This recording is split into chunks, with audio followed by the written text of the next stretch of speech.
Para a minha filha.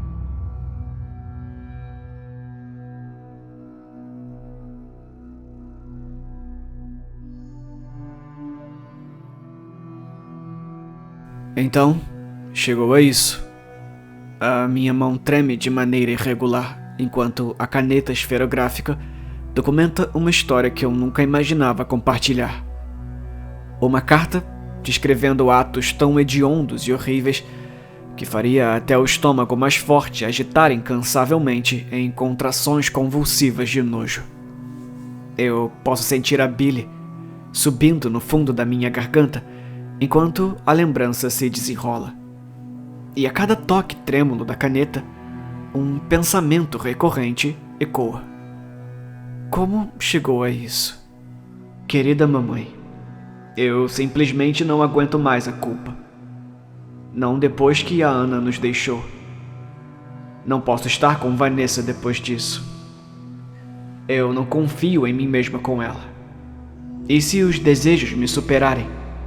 E se uma noite eu me encontrar sufocando a vida da minha própria filha bebê? Lágrimas mancham o papel barato da impressora. Muitas. Existem tantas. Não consigo acompanhar todas elas. Suponho que os detalhes realmente não importam no final. É a confissão que é vital. São as palavras que me condenarão, não os nomes. Eu perdi a conta. 20? 30? Todos jovens, bonitos e cheios de vida. Pescoços tão longos, delgados e frágeis. Olhos brilhando com esperanças e sonhos. Para testemunhar tudo isso desaparecer. Ver como a luz tremeluzente da vida desaparece e evanece. Ter o poder de remover sozinho alguém da existência? Quem pode resistir a tais tentações? Eu sei que não posso. O berço range discordantemente enquanto balança, hipnótico, para frente e para trás. Graças a Deus, Vanessa está dormindo. Eu não quero que ela veja isso. Não quero que ela se lembre do pai pendurado em uma corda. Você encontrará evidências no meu porão. Imagens, troféus. O suficiente para identificar minhas vítimas. O suficiente para me condenar em um julgamento póstumo. O suficiente para oferecer algum tipo de paz e consolo às massas em luto. Quase no final agora, uma calma estranha me vence, enfrentando a inevitabilidade de tudo. Fim da linha. E eu sei que no fundo é o único caminho. A única maneira de ter certeza. Eu posso ver a corda angustiante balançando sem descanso na minha visão periférica. Um lembrete constante e sóbrio da natureza da minha carta. Eu te amo, mãe. Por favor, acredite nisso. E por favor, eu imploro, cuida da Vanessa. Cria ela como sua. Me esqueça. Esqueça que eu já existi. Deixe-a brincar com tios, tias e primos. Deixe-a crescer e viver uma vida plena. Deixe-a viver. Eu acho que é isso. Isso é tudo que preciso. Eu seguro a carta manchada de lágrimas contra a luz. Um olhar preocupado, lançado em direção ao berço, sempre rangente. Muito bom, diz o meu irmão. Um sorriso perturbador se manifestando em seus lábios enquanto ele lentamente remove a lâmina que descansa na garganta da minha filha adormecida. Agora, assina.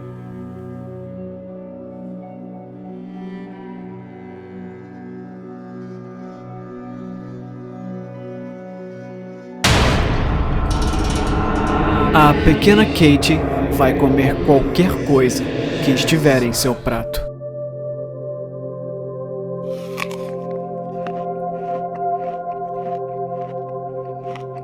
A minha pequena Kate sempre foi estranha.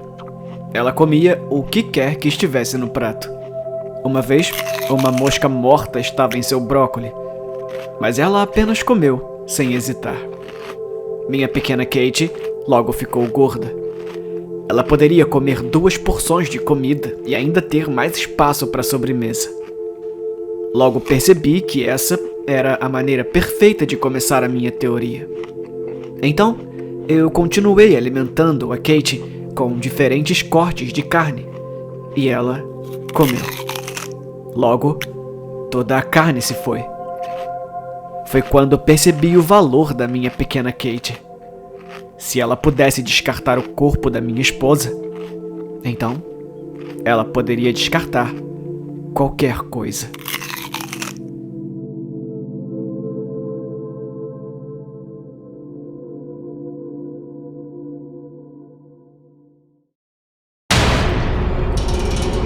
Coceira.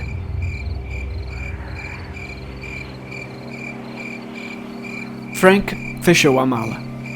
Tudo embalado. Você ia dizer alguma coisa ou apenas esperar que eu descobrisse? Frank se virou.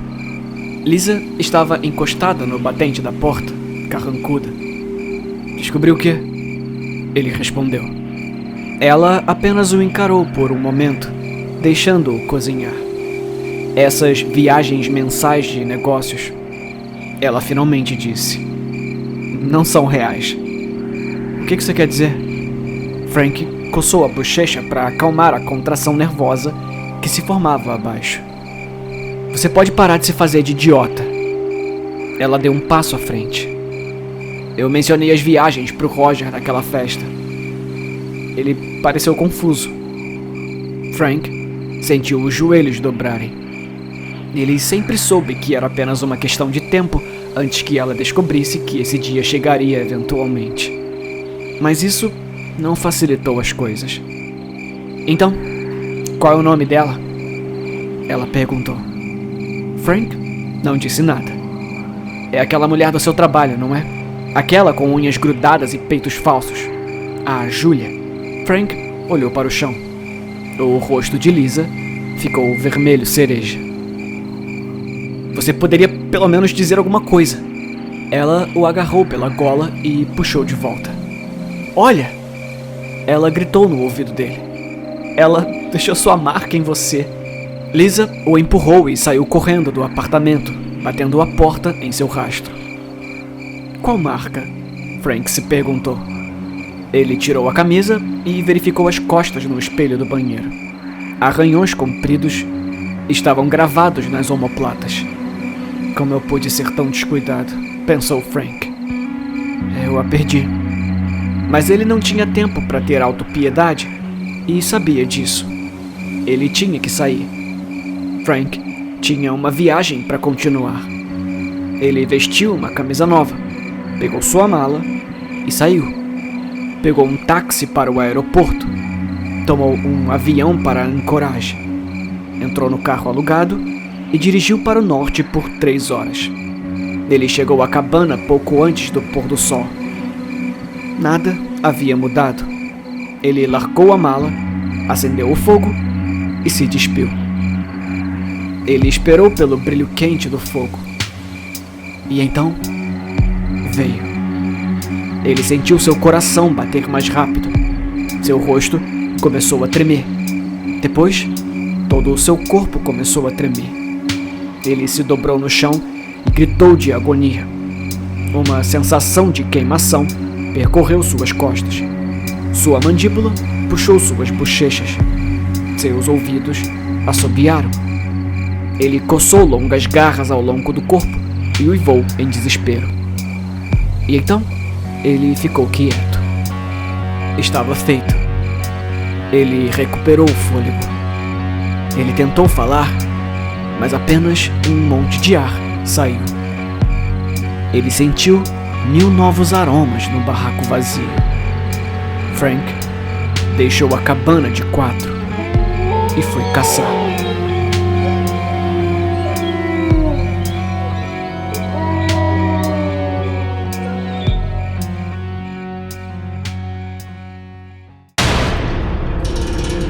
O Grande C.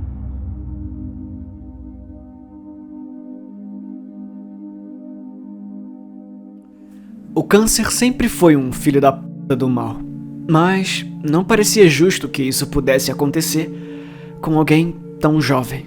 Aos 13 anos, as meninas deveriam se preocupar com a escola e os meninos. Merda, nossos pais diriam que alguns anos antes se preocupariam com o último. Papai levou Christy quase em tempo integral depois que ela foi diagnosticada. Ele nunca a queria por perto antes, a gorda, como ele costumava chamá-la, mas agora ele parecia se importar. Claro, o juiz disse que ele só deveria levá-la nos finais de semana, mas a mamãe achou que ela estava melhor com ele. Ele pagou a pensão alimentícia, uma quantia justa, mas como uma pessoa tão poderosa com amigos tão poderosos, ele simplesmente tinha acesso a melhores recursos. Afastar-se do câncer era mais confortável em uma casa grande com piscina do que na pequena cabana que a mamãe chamava de lar. E então, Christy voltou a morar com o papai.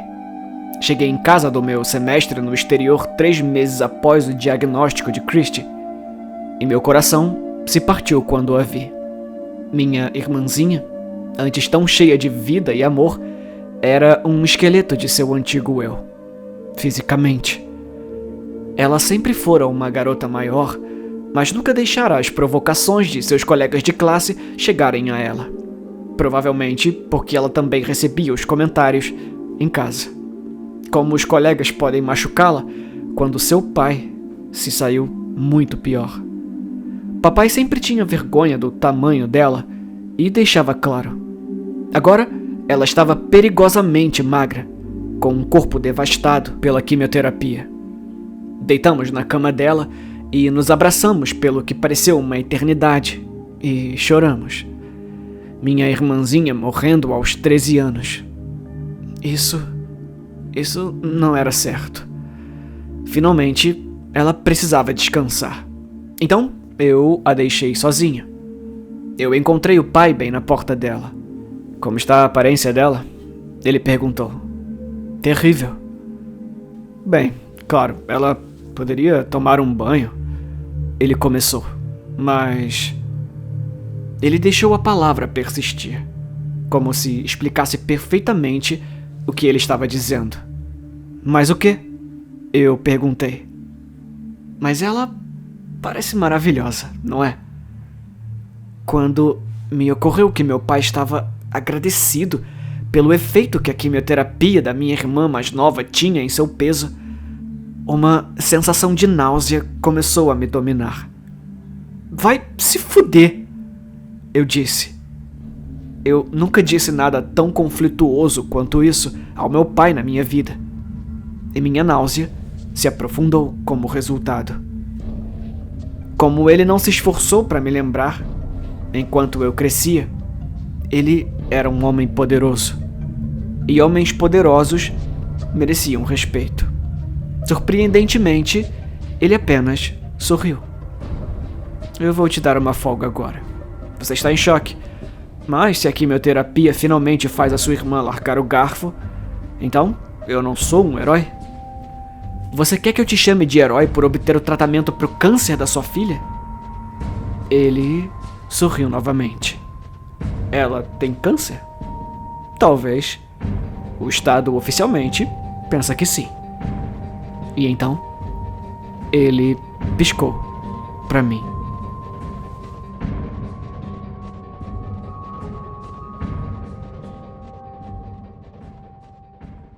Oi, eu sou o Felipe e esses nomezinhos que você tá vendo passar aqui na tela são as pessoas que financiam esse canal. É a elas que você tem que agradecer. Se esse jovem escritor fez algum vídeo que foi importante pra você de alguma forma, considere verificar o link na descrição da nossa campanha de financiamento coletivo. A meta é conseguir apoio para me dedicar integralmente ao canal. Apoiando a partir de R$7, você tem acesso a todos aqueles vídeos que eu tive que tirar do ar e também a um servidor do Discord que serve de bunker aqui do canal. É lá onde a gente tá sempre trocando uma ideia e compartilhando experiências. Ah, e eu pretendo fazer uns vídeos mais pesados lá também, que o YouTube jamais me deixaria colocar aqui. Se as coisas estão difíceis por aí ou se não tem interesse em fazer parte disso, tudo bem também. O seu like e o seu compartilhamento também são uma boa moeda de troca e ajudam muito. Lembrando que minhas redes sociais e meus livros também estão na descrição. Confere lá.